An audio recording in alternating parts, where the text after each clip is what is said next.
Hello students, आज के इस वीडियो में आप लोग ऑक्सफोर्ड जूनियर इंग्लिश ग्रामर के एक्सरसाइज 64 को सॉल्व करना सीखेंगे। तो चलिए शुरू करते हैं आज का ये क्लास।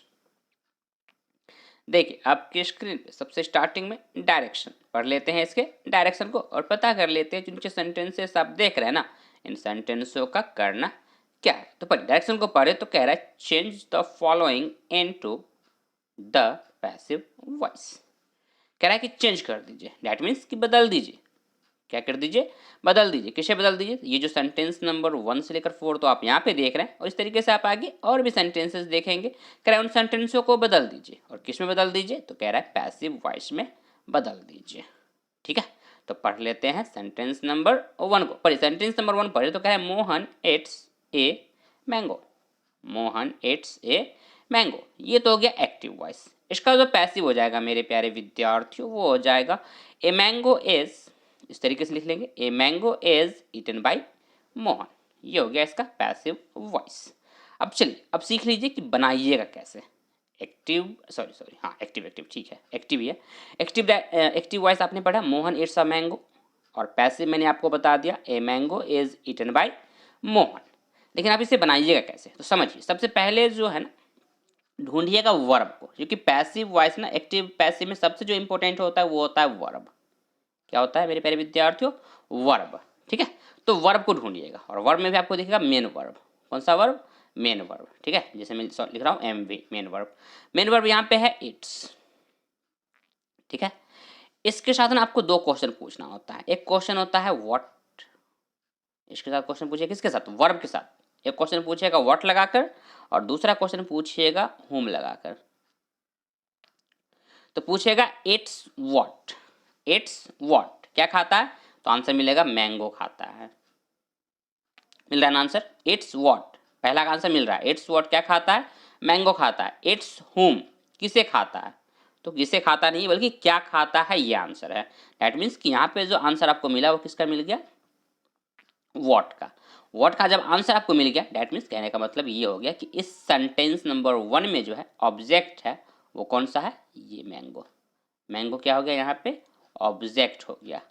और ऑब्जेक्ट मैं क्यों बता रहा हूँ? क्योंकि इसका काफ़ी ज़्यादा इंपॉर्टेंट यूज होता है ऑब्जेक्ट का। कहते हैं, रूल ये कहता है एक्टिव पैसिव का कि जो सेंटेंस में जो ऑब्जेक्ट होते हैं ना, जैसे कि सेंटेंस तो हो गया मोहन इट्स अ मैंगो, ये तो पूरा का पूरा एक सेंटेंस है। इसमें जो ऑब्जेक्ट है वो क्या है? मैंगो। तो जो कहा जाता है, रूल ये कहता है एक्टिव पैसिव का, जो डायरेक्ट नहीं बल्कि एक्टिव वॉइस में जो ऑब्जेक्ट होता है ना पैसिव में, उसी को सब्जेक्ट बना लेते हैं। जैसे कि यहाँ पे बना दिया गया, ए मैंगो को सब्जेक्ट बना दिया गया। बस सिंपल सी बात है। क्या कीजिए? ऑब्जेक्ट फाइंड आउट कीजिए और उसी ऑब्जेक्ट को, जो एक्टिव का ऑब्जेक्ट है, पैसिव में सब्जेक्ट देख सकते हैं लिखा हुआ ए मैंगो। ठीक है, ये बातें हो गई। अब क्या करना पड़ता है? थोड़ा सा ना टेंस पे ध्यान देना पड़ता है। जैसे कि ये जो सेंटेंस है ना मोहन इट्स अ मैंगो, ये पता करना पड़ता है कि ये कौन से टेंस का है। तो यहाँ पे आप देखिए तो ये जो है ना इट्स, ये कौन सा है? वर्ब का 5th फॉर्म है। और मैं आपको बता दूं कि वर्ब का 5th फॉर्म यूज किया जाता है प्रेजेंट इंडेफिनिट टेंस में, जिसे मैं शॉर्ट में लिख दे रहा हूँ PIT, प्रेजेंट इंडेफिनिट टेंस में। तो प्रेजेंट इंडेफिनिट टेंस यदि आपका एक्टिव वॉइस है तो पैसिव वॉइस में क्या करना होता है? उसमें आपको सब्जेक्ट के अकॉर्डिंग इज MR यूज करना पड़ता है। तो ए मैंगो चूंकि सिंगुलर है इसलिए यूज हो जाएगा इज। मैंने क्या कहा कि जब प्रेजेंट इंडेफिनिट का एक्टिव वॉइस होगा तो पैसिव वॉइस में आपको इज, MR, इन तीनों में से कोई एक वर्ब आपको यूज करना होता है सब्जेक्ट, जो कि ये जो ऑब्जेक्ट होता है वो पैसिव में क्या बन जाता है? सब्जेक्ट। तो जो सब्जेक्ट बन जाता है ना उसी के अकॉर्डिंग आपको एक वर्ब यूज कर लेना पड़ता है, जो कि यहाँ पे यूज कर दिया मैंने, ए मैंगो के अकॉर्डिंग इज। ठीक है, और अब इसके बाद क्या करना होता है कि ये जो मेन वर्ब होता है जिसको आपने व्हाट लगाकर क्वेश्चन पूछा था, इसका आपको थर्ड फॉर्म लिखना होता है। मेन वर्ब का थर्ड फॉर्म, दैट मीन्स जो दिया हुआ उसका थर्ड फॉर्म। तो इट्स का जो वर्ब का थर्ड फॉर्म हो जाएगा वो हो जाएगा ईटन। ईट का ईटन हो जाएगा। और एक चीज़ जो अपने मन से आता है वो ये कि ये जो बाई है ना, पैसिव जब कीजिएगा तो क्या करते हैं, मैक्सिमम सेंटेंसों में इस बाई का यूज हो जाता है। ठीक है, तो पैसिव में आपको क्या करना होता है? बाई को यूज कर लेते हैं। और इसके बाद क्या करते हैं? बाई के बाद जो एक्टिव का सब्जेक्ट, जैसे कि एक्टिव का सब्जेक्ट क्या है? मोहन, इसी को बना लेते हैं पैसिव में ऑब्जेक्ट। मतलब आपको बात ये एक चीज और यहाँ पे क्लियर हो गया कि एक्टिव का ऑब्जेक्ट पैसिव में बना सब्जेक्ट, एक्टिव का सब्जेक्ट, पैसिव में बना ऑब्जेक्ट। ये बातें भी आपको समझ में आ गई होंगी। सो आई होप कि आपको बातें यहाँ पे क्लियर हो गई होंगी। सेंटेंस नंबर 1 का जो बिल्कुल सही पैसिव वॉइस हो गया वो हो गया a mango is eaten by Mohan. पढ़ लेते हैं सेंटेंस नंबर 2 को। पढ़िए, सेंटेंस नंबर 2 पढ़े तो कह रहा है मोहन एट्स मैंगोज। अब आपको तो बनाने आ चुका है, अब बस सिंपल सा आप इसको बना लीजिएगा। लिखिएगा mangoes are eaten by Mohan. बड़ा सिंपल सा है। मैंगोज ऑब्जेक्ट है, लिख लीजिए। उसका इज एम आर में से कोई एक तो आर यूज हो जाएगा, चूंकि अब की बार मैंगोज लिखा हुआ है ना प्लूरल, तो आर हो गया। उसके बाद क्या करना होता है आपको, मेन वर्ब का थर्ड फॉर्म, इट्स का वर्ब का थर्ड फॉर्म ईटेन। उसके बाद क्या कीजिए, बाय लगा दीजिए और मोहन सब्जेक्ट है एक्टिव में, पैसिव में ऑब्जेक्ट बना लीजिए। हो गया, बड़ा सिंपल सा। सेंटेंस नंबर 3 पढ़ ले तो कह आई ईट ए मैंगो। फिर से वही, इसका हो जाएगा passive, a mango is eaten by me. A mango is eaten by me. बस सिंपल सा तो हो गया। बस आपको टेंस थोड़ा सा ध्यान रखना पड़ता है कि कौन सा है। जैसे यहाँ पे अभी भी क्या है, ये प्रेजेंट इंडिफिनिट है, ये भी प्रेजेंट इंडिफिनिट था और ये भी प्रेजेंट इंडिफिनिट था। डेट मीन्स कि 1 से लेकर 3rd तक तो प्रेजेंट इंडिफिनिट ही रहा। मैं आपको पहले बता दूं कि सेंटेंस नंबर 4 भी क्या है, प्रेजेंट इंडिफिनिट टेंस का ही दिया गया है। तो प्रेजेंट इंडिफिनिट टेंस है तो इसका भी जो पैसिव हो जाएगा वो इस तरीके से लिख लेंगे, mangoes are eaten by us. क्या हो जाएगा, mangoes are eaten by us. बस सिंपल सा। ये जो है मैंगोज तो सब ऑब्जेक्ट हो जाएगा, तो इसके साथ आर आ जाएगा, ईटन, ईट का ईटन कर लेंगे, बाय लगा लेंगे और ये जो वी है, वी का ऑब्जेक्ट फॉर्म हो जाता है अस। जैसे कि 3 नंबर सेंटेंस में ये जो आई था ना, आई का सब ऑब्जेक्ट फॉर्म क्या हो जाएगा, मी। तो ये भी आपको याद रखना है। नहीं, ऑब्जेक्ट फॉर्म भी याद रख लीजिएगा कि आई का ऑब्जेक्ट फॉर्म मी होता है और वी का ऑब्जेक्ट फॉर्म अस होता है। इसको भी याद करते चलिएगा। आप, आई होप की बातें आपको समझ में आ गई होंगी। यदि बातें समझ में आ गई मेरे प्यारे विद्यार्थियों तो वीडियो को लाइक कर दे। चैनल पे पहली बार विजिट किए हैं तो चैनल को सब्सक्राइब ज़रूर कर ले, ताकि इस तरीके का वीडियो मैं जब भी अपलोड करूं उस वीडियो का नोटिफिकेशन आपको मिल सके और आप उस वीडियो को देख पाए। साथ ही साथ एक बात और मेरे प्यारे विद्यार्थियों, वीडियो को ज़्यादा से ज़्यादा लोगों तक शेयर ज़रूर कर दें। तो जल्दी से शेयर बटन पर क्लिक करें और वीडियो को शेयर कर दें अपने दोस्तों में। सो now let's move on the sentence number 5। देखिए अब आपके स्क्रीन पे पूरा का पूरा सेंटेंस आ गया। नहीं, सेंटेंस नंबर 5 से लेकर 14 तक पढ़े। सेंटेंस नंबर 5 को पढ़े तो कह रहा है आई लव यू। इसका जो इनडायरेक्ट हो जाएगा वो हो जाएगा you are loved by me. You are loved by me, ये हो गया इसका बिल्कुल सही इनडायरेक्ट स्पीच। यू यहाँ पे ऑब्जेक्ट, सब्जेक्ट, सॉरी क्या कहिएगा, ऑब्जेक्ट कहिएगा। तो यू ऑब्जेक्ट फॉर्म में भी यू रहता है और सब्जेक्ट फॉर्म में भी यू ही रहता है। तो यू का यू हो गया, उसके अकॉर्डिंग आर आ जाएगा, फिर लव का वर्ब का थर्ड फॉर्म लव्ड हो गया, फिर बाय और आई का सब ऑब्जेक्ट फॉर्म तो मी हो गया। बस सिंपल सा। सेंटेंस नंबर 6 पढ़े तो कह रहा है यू लव मी। इसका जो पैसिव हो जाएगा वो हो जाएगा I am loved bye you. Sentence number 7 पढ़े तो कह रहा है सी हेल्प्स देम। अब देखिए यहाँ पे देम लिखा हुआ है ना, ये हो गया आपका क्या है, ऑब्जेक्ट फॉर्म है। तो इसका क्या लिखना पड़ेगा आपको, सब्जेक्ट फॉर्म। तो देम का सब्जेक्ट फॉर्म क्या होगा, दे। लिख लेंगे they are helped by her. They are helped by her. क्या कीजिएगा, एक्टिव का जो सब्जेक्ट हुआ वो पैसिव में बन जाएगा ऑब्जेक्ट। देख लिए, सी का हर हो गया। एक्टिव का जो ऑब्जेक्ट था पैसिव में बन जाएगा सब्जेक्ट। देम का दे हो गया सब्जेक्ट। बाकी तो आपको वर्ब यूज करना है, आर हो गया, उसका मेन वर्ब का थर्ड फॉर्म, उसका बाय लगा लीजिए। सेंटेंस नंबर 8 पढ़े तो कह रहा है दे हेल्प हर। इसका जो पैसिव हो जाएगा वो हो जाएगा she is helped bye them. Sentence number 9 पढ़े तो कह रहा है दे हेल्प मी। इसका हो जाएगा passive I am helped bye them. Sentence number 10 पढ़े तो कह रहा है वी हेल्प हिम। इसका जो बिल्कुल सही इनडायरेक्ट हो जाएगा वो हो जाएगा he is helped by us. Sentence number 11 पढ़े तो कह रहा है मोहन बीट्स सोहन। मोहन बीट्स सोहन। इसका जो पैसिव हो जाएगा वो हो जाएगा Sohan is beaten by Mohan. कि मोहन ने क्या किया, सोहन को पीट दिया। तो सोहन तो हो गया ऑब्जेक्ट, तो ऑब्जेक्ट बना लिए सब्जेक्ट पैसिव में। तो सोहन हो गया सब्जेक्ट, इज लगा लिए, फिर बीट का बीटन कर दिए, बाय लगा लिए और फिर ऑब्जेक्ट मोहन लिख लिया। सेंटेंस नंबर 12 पढ़े तो कह रहा है सोहन बीट्स मी। मी ऑब्जेक्ट फॉर्म है, इसका सब्जेक्ट फॉर्म हो जाएगा आई। तो लिख लेंगे I am beaten by Sohan. Sentence number 13 का जो पैसिव हो जाएगा वो हो जाएगा इट इज लाइक्ड बाय मी। क्योंकि यहाँ पे जो ऑब्जेक्ट है वो है इट। इट को बना लेंगे सब्जेक्ट, उसके अकॉर्डिंग इज लगा लेंगे। लाइक का लाइक्ड वर्ब का थर्ड फॉर्म, फिर बाय और फिर मी ऑब्जेक्ट।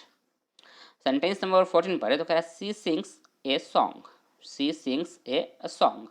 इसका जो पैसिव हो जाएगा वो हो जाएगा a song is sung by her. A song is sung by her, ये हो गया इसका बिल्कुल सही passive voice. So now let's move on the sentence number 15। देखिए अब आपके स्क्रीन पे सेंटेंस नंबर 15 से लेकर 24 तक पढ़िए। सेंटेंस नंबर 15 को पढ़े तो कह रहा है I write a letter, I write a letter. इसका जो बिल्कुल सही पैसिव हो जाएगा मेरे प्यारे विद्यार्थियों वो हो जाएगा a letter is written by me, a letter is written by me, ये हो गया इसका बिल्कुल सही पैसिव वॉइस। सेंटेंस नंबर 16 पढ़ ले तो कह रहा है my brother loves me, my brother loves me. इसका जो इंडायरेक्ट इंडायरेक्ट नहीं बल्कि पैसिव वॉइस जो हो जाएगा मेरे प्यारे विद्यार्थियों वो हो जाएगा I am loved by my mother. Oh oh sorry sorry sorry sorry, यहाँ पे एक्चुअली ब्रदर कर लीजिएगा, लिखा हुआ था ब्रदर और मैंने लिख दिया मदर। इसको काट दीजिएगा मदर को, इसकी जगह पे ब्रदर लिख लीजिएगा, ठीक है। स्पेलिंग ऊपर में लिखा हुआ है ब्रदर, लिख लीजिएगा सही से। सेंटेंस नंबर 17 का जो पैसिव हो जाएगा वो हो जाएगा my brother is loved by me, my brother is loved by me, ये हो गया इसका सही बिल्कुल पैसिव वॉइस। सेंटेंस नंबर 18 पढ़ ले तो कह रहा है this boy helps me, this boy helps me. इसका जो बिल्कुल सही पैसिव हो जाएगा वो हो जाएगा I am helped by this boy. 19 number का जो पैसिव हो जाएगा वो हो जाएगा that boy is helped by me. Sentence number 20 पढ़ ले तो कह रहा है she sells toys, she sells toys. इसका जो पैसिव हो जाएगा वो हो जाएगा toys are sold by her. क्या लिखिएगा toys are sold by her, चूंकि ट्वाइस प्लूरल है तो ट्वाइस के साथ आर वर्ब का यूज कर लेंगे, आर हो जाएगा फिर सोल्ड और फिर बाय और फिर हर। सेंटेंस नंबर 21 पढ़े तो कह रहा है they cook rice, they cook rice. इसका जो पैसिव हो जाएगा वो हो जाएगा rice is cooked by them. Sentence number 22 का जो पैसिव हो जाएगा वो हो जाएगा the letter is posted by him. 23 का पैसिव हो जाएगा your brother is liked by her. 25 का हो जाएगा she is liked by your brother. ये हो गया सबके सब पैसिव वॉइस। और मैं आपको बता दूं कि यहाँ पे जितने सेंटेंसेस आपने अभी तक देखा 1 से लेकर 24 तक, ये सब के सब, ये जो है ना 24 तक मेरे प्यारे विद्यार्थियों, ये सब के सब किसका है, ये सब के सब अभी तक आया है आपको प्रेजेंट इंडेफिनिट टेंस का, PIT, जैसे मैं शॉर्ट में लिख रहा हूँ PIT, प्रेजेंट इंडेफिनिट टेंस का एक्टिव वॉइस आप बनाना अभी तक सीख रहे हैं, क्योंकि जितने भी सेंटेंसेस आए वो सब के सब प्रेजेंट इंडेफिनिट थे। सो now let's move on the sentence number 25। देखिए आपके स्क्रीन पे सेंटेंस नंबर 25 से लेकर 29 तक ये सब सेंटेंस भी क्या है आपको प्रेजेंट इंडेफिनिट टेंस के ही है, क्योंकि आप सब में देख सकते हैं कि वर्ब का फिफ्थ फॉर्म हेल्प्स, वर्ब का फर्स्ट फॉर्म फॉलो, वर्ब का फर्स्ट फॉर्म हेल्प, वर्ब का फिफ्थ फॉर्म हेल्प्स और वर्ब का फिफ्थ से first form help. That means कि मेन वर्ब का फर्स्ट फॉर्म और मेन वर्ब का फिफ्थ फॉर्म ये दोनों के दोनों किस में यूज़ होते हैं, तो ये दोनों के दोनों यूज होते हैं मेरे प्यारे विद्यार्थियों प्रेजेंट इंडेफिनिट टेंस में, प्रेजेंट इंडेफिनिट टेंस में। वर्ब का फर्स्ट फॉर्म को तो एक और नाम से जानते हैं आप लोग, इसको कहते हैं बेस फॉर्म भी कहते हैं, नहीं इसको क्या कहते हैं बेस फॉर्म। वर्ब का क्या होता है बेस फॉर्म होता है। सेंटेंस नंबर 25 को पढ़े तो कह रहा है ही हेल्प्स एवरीबॉडी। इसका जो पैसिव हो जाएगा मेरे प्यारे विद्यार्थियों वो हो जाएगा everybody is helped by him, everybody is helped by him. Everybody को सिंगुलर याद रखिएगा, ये सिंगुलर होता है, एवरीबॉडी कैसा होता है सिंगुलर, तो सिंगुलर हो गया इसलिए यहाँ पे यूज हो गया इज, और उसके बाद मेन वर्ब का थर्ड फॉर्म हेल्प का हेल्प्ड बाय और हिम। सेंटेंस नंबर 26 पढ़े तो कह रहा है I follow the rules, I follow the rules. इसका जो बिल्कुल सही पैसिव हो जाएगा वो हो जाएगा the rules are followed by me. Sentence number 27 पढ़े तो कह रहा है आई हेल्प द पुअर। इसका जो पैसिव हो जाएगा वो हो जाएगा the poor are helped by me.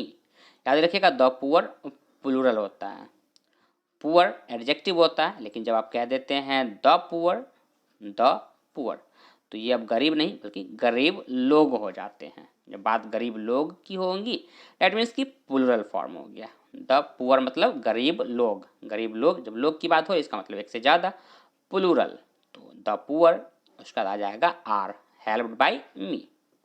Sentence number 28 पर तो कह रहा है माई फादर लाइक्स दिस, इसका जो पैसिव हो जाएगा वो हो जाएगा this is liked bye my father. Sentence number 29 पढ़ ले तो कह रहा है I help those poor boys, यहाँ पे इसका जो पैसिव हो जाएगा वो हो जाएगा those poor boys are helped by me. So now let's move on the sentence number 30। अब फाइनली आपके स्क्रीन पे सेंटेंस नंबर 30 पढ़ लीजिए और बताइए इसका पैसिव वॉइस। कह रहा है they answer the question, they answer the question, बताइए इसका पैसिव क्या हो जाएगा। पैसिव हो जाएगा the question is answered by them, क्या लिख लीजिएगा, the question is answered by them, ये हो जाएगा इसका बिल्कुल सही पैसिव वॉइस। आई होप की बातें आपको समझ में आ गई होंगी। बातें समझ में आ गई मेरे प्यारे विद्यार्थियों तो वीडियो को लाइक कर दीजिए। चैनल पे पहली बार विजिट किए हैं तो चैनल को सब्सक्राइब ज़रूर कर ले, ताकि इस तरीके का वीडियो मैं जब भी अपलोड करूं उस वीडियो का नोटिफिकेशन आपको मिल सके और आप उस वीडियो को देख पाएँ। साथ ही साथ वीडियो को ज़्यादा से ज़्यादा लोगों तक शेयर ज़रूर कर दें। सो जल्दी से वीडियो को शेयर ज़रूर कर दीजिए। सो आज की वीडियो में बस इतना ही। That's all for today. Thank you.